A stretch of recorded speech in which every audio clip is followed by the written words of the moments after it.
জীবনে এমন কিছু কাজ রয়েছে যা আমাদের কখনোই করা উচিত নয়, যেমন আশা করা। যদি আপনি আশা করেন আর আপনার আশা পূর্ণ না হয়, আপনি খুবই কষ্ট পাবেন। এবার আপনি যদি প্রতীক্ষা করেন, করতেই থাকেন, আর সেই ব্যক্তি যদি না আসে, তাহলেও খুব কষ্ট পাবেন। আর হলো তুলনা। আপনি যদি তুলনা করতে যান, তাহলে এটাই ভাববেন যে হয় আমি বা অন্য কোনো ব্যক্তি, এই দুজনের মধ্যে কোনো এক ব্যক্তি নিকৃষ্ট। আর এই ভাবনাটাই হলো অনুচিত। যদি আমরা কথা বলি সেই সব বিষয়ে যা আমাদের করা উচিত, যেমন পরীক্ষা। এই পরীক্ষা সবসময় আমাদের আরো সফল করে তোলে, আরো শ্রেষ্ঠ করে তোলে, আরো উৎকৃষ্ট করে তোলে। আসন্ন মহাসংগ্রামের জন্য আমাদের প্রস্তুত করে তোলে এই পরীক্ষা। তাই এই পরীক্ষার থেকে কখনোই পালাবেন না, এর সম্মুখীন হন। আর হলো কর্ম। কর্ম করা কখনোই বন্ধ করবেন না। তুলনা করার বদলে কর্ম করুন, প্রতীক্ষা করার বদলে কর্ম করুন, আর আশা করার বদলে কর্মই করুন। জীবন সফল হয়ে যাবে। দেখুন, সবার শেষে সত্যি বলতে এই কর্ম আর এই পরীক্ষা, এই দুই আমাদের জীবনকে সুখী করে তুলতে পারে। আসুন আর আমার সাথে ভালোবেসে বলুন, রাধা রাধা। মানুষ তার জীবনে শিক্ষা এবং প্রেম, এই দুই লাভ করে তার মাতা, পিতা এবং গুরুর কাছ থেকে। কিন্তু মানুষ সবথেকে বেশি ভালোবাসে নিজের মাতাকে, কারণ মাতা খুব নির্মল চিত্তে ভালোবাসে, শান্ত মনে আমাদের অন্তরে শক্তির সঞ্চার করে থাকেন, আমাদের উৎসাহ দেন, বলশালী করে তোলেন। ব্যাপারটা কিন্তু এমন নয় যে আমরা নিজেদের বাবা বা গুরুকে ভালোবাসি না, তাদেরকেও আমরা অত্যন্ত ভালোবাসি, শুধু ওনাদের কঠোর ব্যবহার দেখলে আমরা একটু ভয় পেয়ে যাই। এবার ওনাদের এই কঠোর ব্যবহার আমাদের ভালো না লাগলেও অত্যন্ত আবশ্যক, কারণ মাতার থেকে আমরা যে শক্তি লাভ করি তা যেন নিয়ন্ত্রণ হারিয়ে বিধ্বংসী না হয়ে ওঠে, আমরা যেন কোনো কুপথে না চলে যাই, আমরা কখনো যেন দোষ না করে ফেলি। শুধু সেই জন্য পিতা এবং গুরু একটু কঠোর হয়ে ওঠেন, এবং ওনাদের এই কঠোর আচরণ ভবিষ্যতে গিয়ে আমরা অবশ্যই বুঝতে পারি। জীবনে কিছু বছর আমরা এগিয়ে যাই আর তারপর আমরা বুঝতে পারি যে বাবা এবং গুরু আমাদের যথেষ্ট ভালোবাসতেন, কিন্তু ওনাদের ভালোবাসার বহিঃপ্রকাশ আলাদা। প্রয়োজনীয় হলো এটা দেখার, এটা বোঝার যে শুরু থেকে আমাদের প্রতি ওনাদের আচরণ কেমন ছিল। ওনাদের কঠোর হওয়ার পেছনে ওনাদের ভালোবাসাটা বোঝার চেষ্টা করুন, ওনাদের চিন্তাটা বোঝার চেষ্টা করুন, ওনাদের পথপ্রদর্শনের আড়ালে আপনার ভবিষ্যতের জন্য যে পরিকল্পনা ওনারা করেছেন সেটা বোঝার চেষ্টা করুন। তখন আপনারা বুঝতে পারবেন ওনাদের ভালোবাসাকে। আপনার মনের মধ্যে আপনা থেকেই ওনাদের প্রতি সম্মান জেগে উঠবে। নিজের পিতা এবং নিজের গুরু, এই দুজনের প্রতি কৃতজ্ঞতা প্রকাশ করুন আর আমার সাথে ভালোবেসে বলুন, রাধা রাধা। আমি অনেক সংখ্যক মানুষকে দেখেছি, তাদের কাছে অত্যাধিক জ্ঞান আছে, শিল্প আছে, ধন আছে, কীর্তি আছে, কিন্তু তারা এই সব কিছু নিজেদের কাছেই রাখেন, এই সমাজে বিতরণ করেন না। কারণ হলো ভয়। ওনাদের মনে হয় যে যদি আমি এই সব কিছু সমাজে বিতরণ করি, তাহলে সমাজ আমার শিল্প হোক, ধন হোক, জ্ঞান হোক, কীর্তি হোক, সবকিছু চুরি করে নিয়ে যাবে, আর তার বদলে আমি কিছুই পাবো না। এটা কিন্তু সত্য নয়। সত্য হলো এটাই যে যদি আপনি নিজেকে এই সংসারের প্রতি সমর্পিত করেন, তাহলে এই সংসার আপনার প্রতিও সমর্পিত থাকবে। আপনি শুধু ধন, জ্ঞান, কীর্তি, সম্মান পাবেন তাই নয়, বরং এই সমাজ আপনাকে নিজের চোখে হারাবে, মনের মধ্যে স্থান দেবে। তাই এই ভয় ত্যাগ করে দেখুন কিভাবে এই সমাজ আপনাকে প্রেম সমর্পণ করে। আসুন আমার সাথে ভালোবেসে বলুন, রাধা রাধা। জীবন কিসের উপর নির্ভরশীল? ধনের ওপর, বৈভবের ওপর, নিঃশ্বাসের ওপর? না, এই জীবন নির্ভরশীল বিশ্বাসের ওপর। বিশ্বাস নিজের ওপর, বিশ্বাস আমাদের আপনজনের ওপর। কিন্তু যখন এই বিশ্বাস ভেঙে যায়, তখন মানুষের মনও ভেঙে যায়, আর তারপর সে অন্য কিছু করতেই পারে না। তখন কি করা যেতে পারে? তিনটে কাজ আছে যা আপনি করতে পারেন। প্রথম, ভালোবাসা। যাকে আপনি ভালোবাসেন, যারা আপনাকে ভালোবাসে, ভুল যারই হোক না কেন, তার কাছে ক্ষমা চাইতে কখনোই সংকোচ বোধ করবেন না। দ্বিতীয় হলো বিশ্বাস। যারা আপনাকে ভালোবাসেন, আপনাকে বিশ্বাস করেন, তাদের বিশ্বাস কখনো ভাঙবেন না। তৃতীয় হলো আশা। যারা আপনাকে ভালোবাসেন, আপনাকে বিশ্বাস করেন, তাদের আশা আপনার সাথে জড়িত। তাদের থেকে কখনো কিচ্ছু লুকোবেন না। এই তিনটে কাজ করুন আর এই জীবন সুপ্রসন্ন হয়ে বলবে, রাধা রাধা। মানুষের জীবনে দুই ধরনের আবেগ থাকে যা চিরকাল তার সাথে বসবাস করে। প্রথম, স্বপ্ন। দ্বিতীয়, অজুহাত। মানুষ হাজার হাজার স্বপ্ন দেখতে পারে।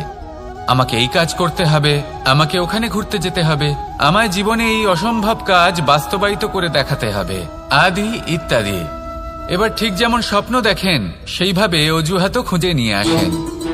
আমি এই স্বপ্ন পূরণ করতে পারলাম না, কারণ আমাকে কেউ সাহায্যই করল না, কারণ আমি দুর্বল হয়ে পড়েছিলাম, কারণ আমার কাছে সময়ই ছিল না, আদি ইত্যাদি। এবার সাফল্য এবং অসফলতার মাঝখানে এই ধরনের সংঘর্ষ হতে থাকে। সাফল্য তখন লাভ করা সম্ভব যখন আপনার স্বপ্ন আপনার অজুহাতের থেকে অনেক বড় হয়, আর অসফলতা তখন পাবেন যখন আপনার অজুহাত আপনার স্বপ্নের থেকে অনেক বড় হয়। আপনি যদি সাফল্য লাভ করতে চান, তাহলে চেষ্টা করতে থাকুন, পরিশ্রম করুন। যদি অসফল হন, তাহলে ভয়ভীত হওয়ার কোনো প্রয়োজন নেই। নিজের ভুল বুঝুন, তাকে শুধরে নিন, আবার চেষ্টা করুন। কিন্তু যদি নিজের জীবনে অজুহাত নিয়ে আসেন, তখন স্বপ্ন কখনো পূরণ হবে না। আসুন আমার সাথে ভালোবেসে বলুন, রাধা রাধা। ভয়ের সাথে আমরা সবাই পরিচিত, কষ্টও আমরা সবাই পেয়েছি। কখনো কখনো আমরা অসুস্থ হয়ে পড়ি, আর এমন সময় হলে মাতার মমতা, কখনো বাবার স্নেহ, কখনো বন্ধুদের পাশে থাকার অনুভূতি আমাদের রোগ নিরাময়ে সাহায্য করে। কখনো যদি আমরা নিরাশ হয়ে পড়ি, তখন যদি আমাদের কোনো আপনজন আমাদের দুটো ভালো কথা বলে, তখন আমাদের মনোবল বেড়ে যায়। ঠিক তেমন সংসারের এই রঙ্গমঞ্চে যদি আপনি পীড়িত অনুভব করেন, কিছু শুভ কথা আলোচনা করুন, কিছু স্তুতি গান করুন, কিছু মুহূর্তের জন্য হলেও নিজের ইষ্টদেবের কথা স্মরণ করুন আর প্রার্থনা করুন। সাহস বাড়বে, শক্তিও বৃদ্ধি পাবে এবং সামনে এগিয়ে চলার পথও দেখতে পাবেন। তখন এই মন প্রসন্ন হয়ে বলবে, রাধা রাধা। কখনো কখনো অন্ধকারের সাথে লড়াই করার জন্য আমরা প্রদীপ জ্বালাই। এতে প্রথমে সলতে রাখি, তারপর তেল ঢালি, তারপর আগুন জেলে এটা প্রজ্বলিত করি। তারপর একটা সময় আসে যখন এই প্রদীপ নিভে যায়। কারণটা কি? কারণ কি এটা যে প্রদীপের প্রকাশমান হওয়ার ক্ষমতা সমাপ্ত হয়েছে? না, এই যে আগুন আমরা দেখতে পাচ্ছি, এই আগুনের জন্য যে শক্তির প্রয়োজন হয় তা আসে এই তেল থেকে। যদি এই তেল সমাপ্ত হয়ে যায়, তাহলে এই প্রকাশ তাও সমাপ্ত হয়ে যায়। আর আমাদের জীবনে এই তেল হলো আমাদের কর্ম, আর এই আগুন আর এর দ্বারা উৎপন্ন হওয়া প্রকাশ আমাদের ভাগ্য। যত আমাদের কর্ম ক্ষীণ হতে থাকবে, আমাদের ভাগ্য সৌভাগ্য কোথাও না কোথাও লুপ্ত হয়ে যাবে। যে উজ্জ্বল ভবিষ্যৎ আমরা চাইছি, তা কখনো লাভ করতে পারবো না যদি কর্ম না করি। ঠিক যেমন তেল ছাড়া অগ্নি উৎপন্ন হয় না, তেমনি কর্ম ছাড়া সৌভাগ্য হয় না। আর যেমন কর্ম তেমন ভাগ্য। তাই সবসময় কর্ম করতে থাকুন, কর্ম করা থামাবেন না। আর আমার সাথে ভালোবেসে বলুন, রাধা রাধা। জীবনে তিনটি বিষয় আছে, তিনটি বস্তু আছে, তারা যেন আপনাকে কখনো বশে না করে নিতে পারে।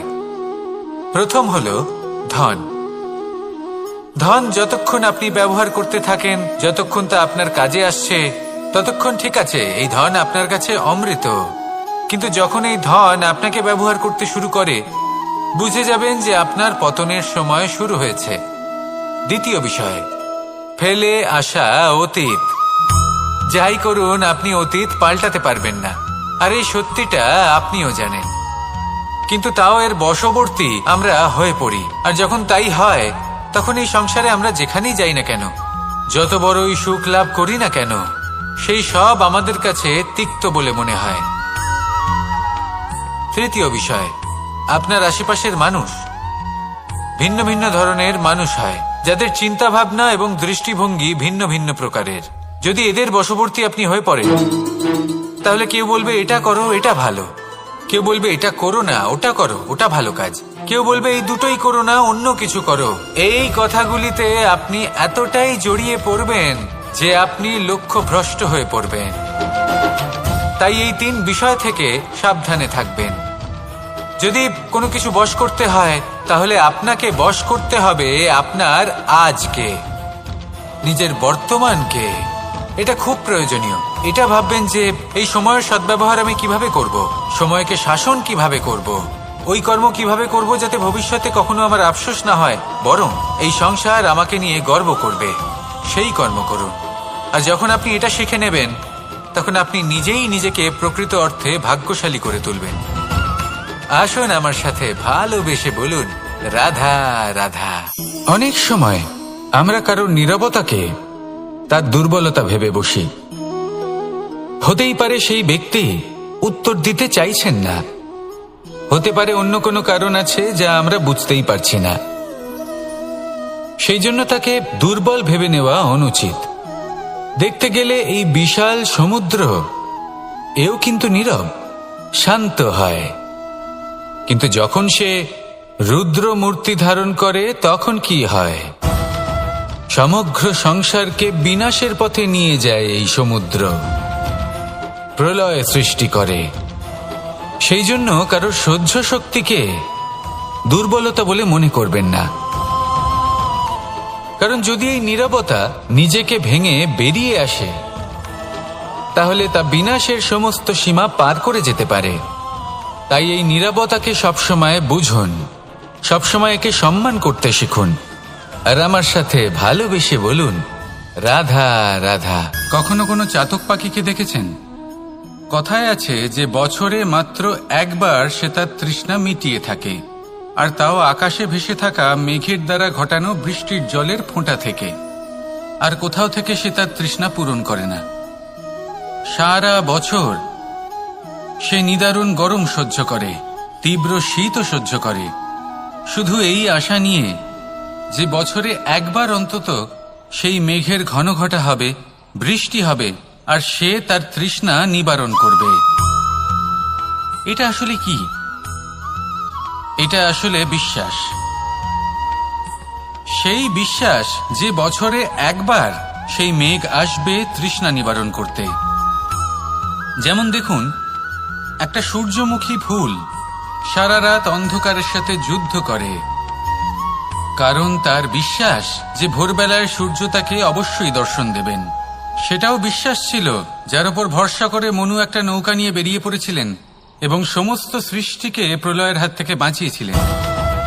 সেটাও ছিল ভালোবাসার প্রতি বিশ্বাস, যার উপর ভরসা করে বানর এবং ভাল্লুক সেনা নিয়ে শ্রীরাম আক্রমণ করেছিলেন সমস্ত বরদানপ্রাপ্ত অসুরগণ এবং রাক্ষসগণের লঙ্কায়, এবং জয় লাভ করেছিলেন। এই বিশ্বাসই হল এই বিশ্বের আশা। বিশ্বাস রাখুন যে আপনি হলেন সর্বশ্রেষ্ঠ এবং শুধুই নিজের কর্ম করতে থাকুন। এই বিশ্বাসের আশাই আপনাকে প্রতি মুহূর্তে বল প্রদান করবে। এ হলো আমার বিশ্বাস। আসুন আর আমার সাথে ভালোবেসে বলুন, রাধা রাধা। যোগাসন। যোগাসনে আসন অত্যন্ত গুরুত্বপূর্ণ। এবার আমি বলবো সবথেকে শ্রেষ্ঠ আসন কোনটি। আশ্বাস। নিজেকে আশ্বস্ত করতে থাকুন যে আমি আছি, সব ঠিক হবে, যা হচ্ছে ভালোর জন্য হচ্ছে। এই আশ্বাস আপনাকে জীবনে এমন ধন্যাত্মক বিশ্বাস দেবে যে আপনি বড় বড় সমস্যার সমাধান করতে পারবেন। এবার যদি কথা বলি সবথেকে কঠিন সময়ের, তাহলে সেটা হলো বিচ্ছেদের, যা মা সীতাকে সহ্য করতে হয়েছে শ্রীরামের জন্য, রাধা কৃষ্ণকেও সহ্য করতে হয়েছে। যে ব্যক্তি বিচ্ছেদের সময় সঠিক পথে চলে এসেছে সে জীবনে অনেক শ্রেষ্ঠ স্থানে অবশ্যই পৌঁছতে পারবে। এবার যদি কথা বলি সবথেকে জরুরি এবং গুরুত্বপূর্ণ সময়ের, তাহলে সেটা হলো সংযোগ। সকলকে সাহায্য করতে থাকুন। আপনি অন্যদের সাহায্য করে তাদের যত আনন্দ দিতে পারবেন ততটাই আনন্দ আপনারও জীবনে অবশ্যই আসবে। আসুন আর আমার সাথে ভালোবেসে বলুন, রাধা রাধা। সংসারে সকলে উঁচুতে উঠতে চায়, কেউ নত হতে চায় না। সবাই এটা মনে করে যে নত হওয়ার অর্থ হলো তাদের আত্মসম্মান এবং অহংবোধের বিরুদ্ধাচরণ করা। তাদের মনে হয় যে যদি আমরা নত হই সংসার আমাদের দুর্বল মনে করবে, তাদের শৌর্য এবং তাদের ব্যক্তিত্বের অপমান হবে। কিন্তু এটা কি সত্যি? প্রত্যেকবার নত হওয়ার অর্থ কি সম্মানহানি হওয়া? কখনোই নয়। আপনি নিজের জীবনকেই দেখে নিন। আপনার কোনো অমূল্য জিনিস যদি নিচে পড়ে যায় তাহলে তাকে কিভাবে তোলেন? সেই বস্তুকে তোলার জন্য আপনাকে নত হতেই হবে। আপনি বড়দের আশীর্বাদ কিভাবে লাভ করেন? আপনি নত হয়ে তবেই তাদের আশীর্বাদ লাভ করতে পারেন, তাই না? ভেবে দেখুন, আপনি একটা পথে হাঁটছেন, আপনি দেখতে চাইছেন যে আপনি সঠিক পথে হাঁটছেন কিনা, পায়ের নিচে কাঁটা পড়ে আছে কিনা। কিভাবে দেখবেন? আপনাকে সেই মাথা নত করেই দেখতে হবে। এর অর্থ কি? অর্থ খুব সহজ। প্রত্যেকবার নত হওয়া অনুচিত নয়, সেটা কোনোভাবেই সম্মানহানি নয়। পরিস্থিতি অনুসারে এবং যেখানে প্রয়োজন আপনি নত হতে শিখে গেলে আপনি অনেক কিছুই লাভ করতে পারবেন। জ্ঞান, মান, গুণ, বিশ্বাস। সেই জন্য প্রয়োজন এবং পরিস্থিতি অনুসারে নত হতে শিখুন, এতে অনুচিত কিছুই নেই। আত্মসম্মান থাকা অত্যন্ত প্রয়োজনীয়, কিন্তু তা যেন কখনো অহংকারে পরিণত না হয়। এই বিষয়ে অবশ্যই নজর রাখবেন এবং আমার সাথে ভালোবেসে বলবেন, রাধা রাধা। আমাদের জীবনে অনেক ধরনের ব্যক্তি এসে থাকেন। কেউ কেউ আমাদের সাথে থেকে যান, কেউ আমাদের থেকে দূরে চলে যান। কেউ ভালো মানুষ হন, কেউ খারাপ মানুষ। কিন্তু আমরা সবসময় সেই সময়টাকে নিয়ে দুঃখ প্রকাশ করি যখন আমাদের জীবনে কোনো খারাপ ব্যক্তি প্রবেশ করেন। তারা আমাদের খারাপ অনুভূতি দেন, দুঃখ দেন, কষ্ট দেন। আমরা সবাই তাকে ভালো মন্দ কথা বলি। কিন্তু কেন? এমন বিভিন্ন ধরনের মানুষ, খারাপ মানুষ, ভালো মানুষ সবার জীবনেই আসেন এবং সকলকেই একটা অমূল্য শিক্ষা দান করে যান। এবার আপনি নিজেই ভেবে দেখুন, জীবনে যখন প্রথমবার আপনি আগুন স্পর্শ করেছিলেন তখন আপনি একটা শিক্ষা লাভ করেছিলেন যে আমাকে আগুনের থেকে একটু দূরে থাকতে হবে। তারপর আস্তে আস্তে আপনি শিখলেন যে কিভাবে এই আগুনকে নিয়ন্ত্রণে রাখতে হবে। তারপর আপনি শিখলেন যে কিভাবে নিজের জীবনে তাকে প্রয়োগ করতে হবে, তা সে অন্ধকারে প্রকাশ লাভ করার জন্য হোক বা খাবার বানানোর জন্য। সেইভাবেই কোনো খারাপ ব্যক্তি যখন আপনার জীবনে আসে কোনো শিক্ষা দিয়ে যান, তার প্রতি কৃতজ্ঞ থাকুন। তার বিষয় খারাপ ভাবার বা খারাপ অনুভূতি নিয়ে থাকার কোনো প্রয়োজন নেই। সেই শিক্ষা লাভ করুন, ইতিবাচক মনোভাব নিয়ে জীবনের সামনে এগোতে থাকুন। কেউ নেই যিনি আপনাকে বাধা দিতে পারেন। আসুন আমার সাথে ভালোবেসে বলুন, রাধা রাধা। অনেক সময় আমরা জীবনে অনেক মানুষকে এমন বলতে শুনে থাকি যে আমি অসফল হয়েছি কারণ আমার সময় ভালো যাচ্ছিল না। আমি এই জিনিসটা লাভ করতে চাইছিলাম কিন্তু করতে পারলাম না কারণ আমার সময়টা ভালো যাচ্ছিল না। আমি আমার জীবনে ওই মহান কাজটা করতে চাইছিলাম কিন্তু করতে পারলাম না। কেন? কারণ আমার সময়টা ভালো যাচ্ছিল না। কিন্তু যে মুহূর্তে ভালো সময় আমার জীবনে আসবে আমি সব কিছু প্রাপ্ত করব। এমন প্রায় প্রত্যেকেই বলেন। আসুন একটা কথা বোঝা যাক। একজন মালিকে দেখুন, সে প্রত্যেক দিন গাছের সেবা করে, তাকে জল দেয়, তার যত্ন আত্তি করে। কেন? প্রত্যেক দিন সেই গাছ ফল দেয় না। সঠিক সময় এলে তবেই সেই গাছ ফল দেয়, কিন্তু প্রত্যেক দিন মালি তার সেবা করে, তাকে যত্ন করে। শুধুমাত্র তখন করে না যখন সেই গাছ ফল দিতে সক্ষম। আর যদি মালি গাছের যত্ন প্রতিদিন না করে তাহলে হয়তো সেই গাছ ফল দিতেই পারবে না। এটাই হলো আমাদের জন্য একটা শিক্ষা। যখন সময় আমাদের জন্য অপেক্ষা করে না, তখন আপনি সময়ের জন্য কেন অপেক্ষা করছেন? ভালো সময়ের জন্য অপেক্ষা করবেন না। ভালো এবং শুভ কর্ম দ্বারা ভালো সময়কে নিজের কাছে টেনে আনুন। নিরন্তর কর্ম করুন, পরিশ্রম করতে থাকুন। শুভ সময় আপনা থেকেই আপনার কাছে আসবে। আসুন আমার সাথে ভালোবেসে বলুন, রাধা রাধা।